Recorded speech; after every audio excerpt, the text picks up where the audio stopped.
बिस्मिल्लाहिर्रहमानिर्रहीम। अस्सलाम वालेकुम रहमतुल्लाहि व बरकातुहू। नाज़रीन, मैं हकीम खालिद महमूद नक्शबंदी मुजद्दिदी एक नई वीडियो के साथ हाज़िर हूँ और आप सबको अपने चैनल पर खुश आमदीद कहता हूँ। व इज़ा मरिदतु फ़हुव यशफ़ीन, जब भी मैं बीमार होता हूँ वही अल्लाह शिफा देता है। शिफा देने वाली अल्लाह की ज़ात है। दवा खाने से पहले ये दुआ लाज़मी पढ़ लिया करें। नाज़रीन, मौजू है मेरा इस्तरखा अंदामे नहानी, शर्मगाह का ढीलापन बेवजह लकोरिया। ढीलापन कई वजह से हो जाता है, तो सारी तफसील मैंने कुछ बताई है, कुछ आइंदा बताऊंगा। तो आज का जो लकोरिया की वजह से ढीलापन हो जाता है, शर्मगाह के जो असाब होते हैं वो ढीले हो जाते हैं, इस्तरखा आ जाता है। तो ये लकोरिया की इसकी जो वजूहात होती हैं, उसका सबसे पहले तो मैंने आपको बताया कि उसकी जो वर्म होता है, अंदरूनी झिल्ली, रहम की जो अंदरूनी झिल्ली में वर्म आ जाता है, उसकी वजह से लकोरिया होता है। और लकोरिया जब हो जाता है तो फिर उसकी वजह से जो है ना, वो जो असाब होते हैं वो ढीले पड़ जाते हैं और उस पर वो यानी कि शर्मगाह जो है वो लटक जाती है, जिसकी वजह से जो लकोरिया ये वैसे भी बहुत ज़्यादा बीमारियों की जड़ है, आदमी को, औरत को खोखला कर देती है। ये जैसे दीमक लकड़ी को अंदर ही अंदर खा जाती है, इसी तरह लकोरिया की बीमारी जो है ये भी ख़वातीन को अंदर ही अंदर चाट जाती है और काम काज करने को बिल्कुल दिल नहीं करता। तो मैंने इसके मुख्तलिफ नुस्खा जात बताए हैं। तो आज जो मैं आपको बताने लगा हूँ वो है गोलियों की शक्ल में। तो पहले मैंने पैंडियाँ, जिसको हम पिनियाँ भी कहते हैं, वो बताई हैं। पोटलियाँ भी मैंने बताई हैं 2 किस्म की। इसके अलावा खाने के लिए नुस्खे भी बताए हैं। और ये जो नुस्खा है ये गोलियों की सूरत में है।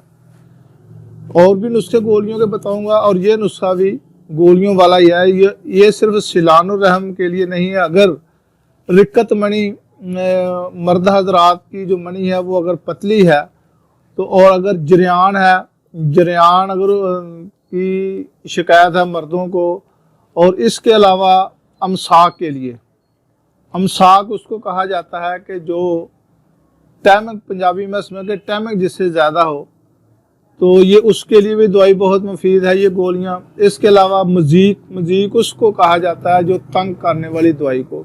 ये शर्मगाह को तंग करने के लिए भी ये दवाई बहुत ही मुफीद है।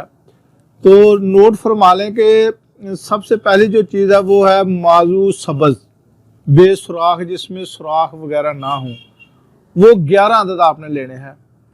उसके बाद माश, साबुत माश, ये आधा किलो लेने हैं। और आधा किलो ही अदस, जिसको मसूर हम कहते हैं, मसर पंजाबी में जिसको कहा जाता है, वैसे मसूर अदस इसको तिब में कहा जाता है। तिब्बी नाम इसका अदस है, मसूर। ये तीनों चीज़ें आप आधा सेर मसूर, आधा सेर माश साबत, ये दोनों माश साबत लेने हैं। मसूर भी साबत लेने हैं और माश भी साबत लेने हैं। और माजू सब्ज़ जिसमें सुराख ना हो वो 11 अदद लेने हैं। तो इसको 1 किलो पानी में एक हांडी ले लें मिट्टी की और उसमें डाल दें तीनों चीज़ों को। और माजू जब सब्ज़ हो जाए तो फिर पानी जो है वो उसको उतार लें, दूसरी दवाएं जो है उसको खुश्क कर लें। और माजू के बराबर वज़न जो है, ये जब जिसका जितना वज़न माजू का होगा उतना ही वज़न आपने लेना कुश्ता कली का, जो पारा शोरे वाली है, कुश्ता कली का और चीना गूंद, ये 2 चीज़ें आपने उसके बराबर। और तीसरी चीज़ है लाख मगसूल, इसको लाख मगसूल भी कहा जाता है, लाख मगसूल भी कहा जाता है। ये तीनों चीज़ें आपने बराबर बराबर वज़न लेनी है, जितना वज़न माजू का होगा। ये तीनों चीज़ें इसके हम वज़न लेके, और दूसरी भी चीज़ें इसको आप मिक्स कर लें। और इसमें आपने बोर का दूध, शीरे बरगद, बोहर का दूध इतना डालें कि ताकि वो गोली बनाने के काबिल हो जाए। और जब इतना डाल लेंगे दूध इसमें, वो इसको फिर मिक्स कर लेंगे। पहले तमाम को पीस लें, पीसने के बाद इसमें इतना दूध डालें ताकि जब आप गोली बनाने लगे तो गोली बन जाए। इतना ज़्यादा डालेंगे तो बहुत पतला हो जाएगा, ठीक है। तो इतना दूध आप डालें और जितना चने के बराबर आपने गोलियां बनानी है। और ये सुबह और शाम निहार मुंह, सुबह भी निहार मुंह और शाम को भी निहार मुंह दूध के साथ इस्तेमाल करना है।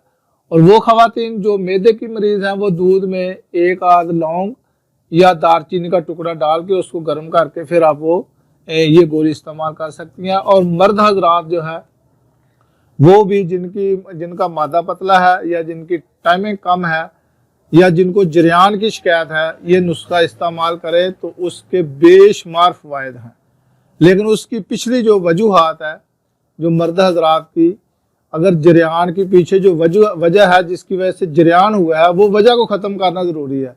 जब वो वजह ख़त्म हो जाएगी तो फिर ये नुस्खा, वो वजह का इलाज कराएं और उसके बाद ये नुस्खा इस्तेमाल करें तो जरियान आपका बिल्कुल ख़त्म हो जाएगा। खुदा हाफिज़। अस्सलाम वालेकुम रहमतुल्लाहि व बरकातहू।